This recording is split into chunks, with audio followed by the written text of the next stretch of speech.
Madam. So ano na po ngayon ang plano nyo? Nakapag-desisyon na po ako. Hindi ko po kayo iiwan sa laban na to. Lalong hindi ko po bibiguin si Lola Rosario. Kung ito lang po yung natatayang paraan para maisalba lahat ng pinaghirapan niyo, gagawin ko po. What do you mean?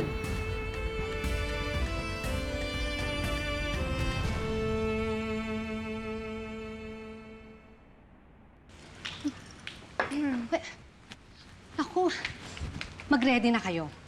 Dahil bago umalis si Mama, ibinili niya na pumunta daw kayo sa De La Costa Food Corporation.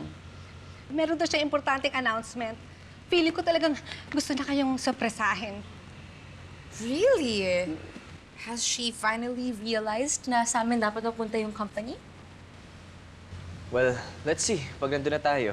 Nako, I'm sure yun na yun dahil kinancel ng disinheritance. Kayo na ulit ang tagapagmana at hindi yung inang yun. Sige na. Base na kayo. Okay.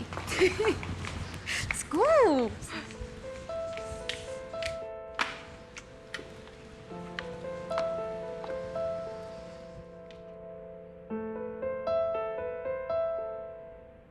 What?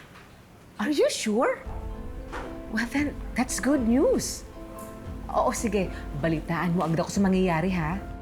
Okay, bye. Oh my... Oh, Amy! Oh my God. Si Charlie yung kausap ko. And guess what? Pinatawag daw ni Madam Aurea sina Joanna and Diwan sa kumpanya. May importanteng announcement daw ang matanda. Really? Yes! Dahil hindi pinirmahan ni Ina ang donation agreement. Seems, i-announce ni Madam Aurea na kina Joanna at Yuan na ang shares ng kumpanya. And maybe, ibabalik na niya sa dati ang last will and testament. Yes! Yes! Okay.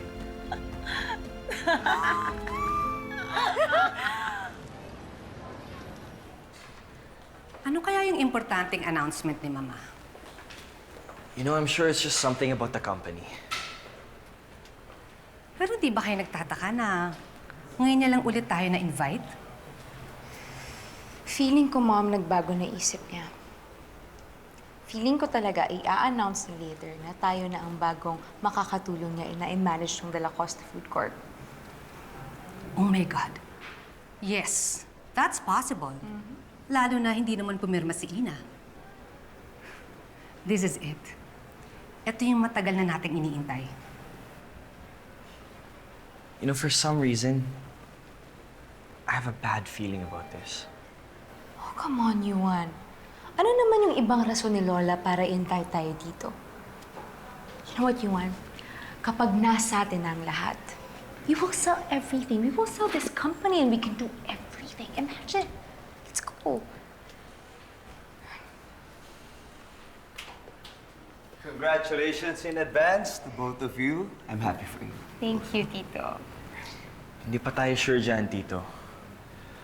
Well, I have a good feeling about this. Nasa na ba si Mama? I think kanina pa siya naghihintay sa inyo sa conference room. So, let's go. Yes, what are we waiting for? Let's go! Tapusin na natin to at makuha na natin yung para sa atin talaga. Lola, kinakabahan po ako. Ngayon ka pa kakabahan. Ngayon pang nalaman mo na legacy ng Lola Rosario mo nakasalalay dito. Kasi po, Lola, nag-aalala po ko paano po kung hindi ako magtagumpay, paano po kung mabigo ko kayo at si Lola Rosario. Hindi ka pa nag-uumpisa, pinagdududahan mo ng sarili mo. Basta ako, kampante ako sa naging desisyon ko. Because I believe in you. Thank you po, Lola. Ilang minuto na lang. Makukuha na natin yung matagal nating iniintay. cannot wait for that to happen, Mom. Magagawa ko na ang lahat ng gusto ko without any constraints from Lola. Mamaya na magse-celebrate. Until ibigay sa akin ni Lola ang shares niya, ang dami pang pwedeng mangyari. Here we go. It's about time to open the door to your multi-million peso future.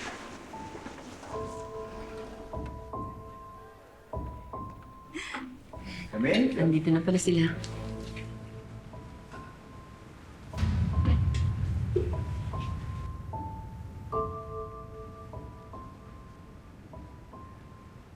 What is she doing here?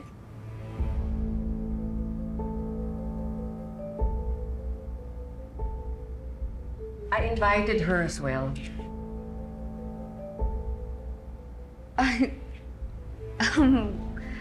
Why? Akala ko tinanggihan niya na yung donation agreement. Dahil may kinalaman siya sa announcement ko.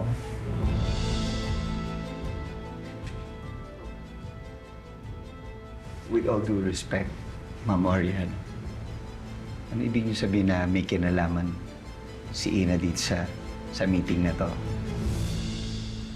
Ina has signed the agreement. So effective immediately, siya na ang uupo bilang CEO ng De La Costa Food Corporation.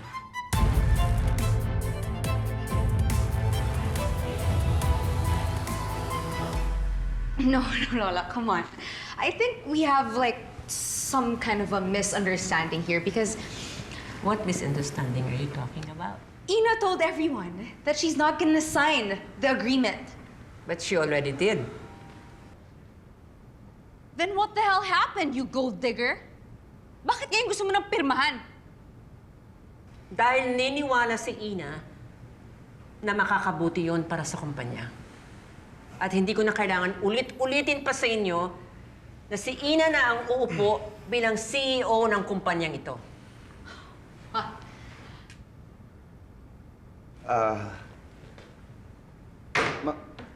Ma'am Oria, can you help us understand? Please, no, why you have to place your trust? Don't get me wrong, in this stranger na wala namang kaalam-alam sa pagpapatakbo ng isang Charlie? De La Costa. You very well know that the company has given me full power and authority to transfer my shares to anyone that I choose to. Kapamilya ko man, kaibigan, or to complete stranger like Ina. Besides, pwede naman niyang pag-aralan kung ano man ang kailangan niyang magawa dito. At alam ko, kayang-kaya yun ni Ina. Magagawa niya yun. Then why invite us here, Lola? Para ipamukha sa amin yung desisyon mo? Para ipahiya kami? Kayo nagpapahiya sa mga sarili ninyo. You could have chosen not to protest. Makipag-usap na lang maayos. But no. You still choose to be hostile. Dahil lagi niyo naman kinakapihan si Ina? At sino naman ang gusto mong kampihan ko? Ikaw, Joanna? Pagkatapos ng lahat ng kahihiyan, lahat ng konsumisyon na binigay mo sa akin, baka nakakalimutan mo. Bumaba ang reputasyon ng kumpanya dahil sa ginawa mong pagsagasa sa Nono's favorites. Kaya huwag ninyong ibalik sa akin yan. Huwag niyong sabihin na pinapahiya ko kayo. Dahil ako matagal na ako nagtitiis sa kahihiyan na binigay ninyo sa pangalan ko.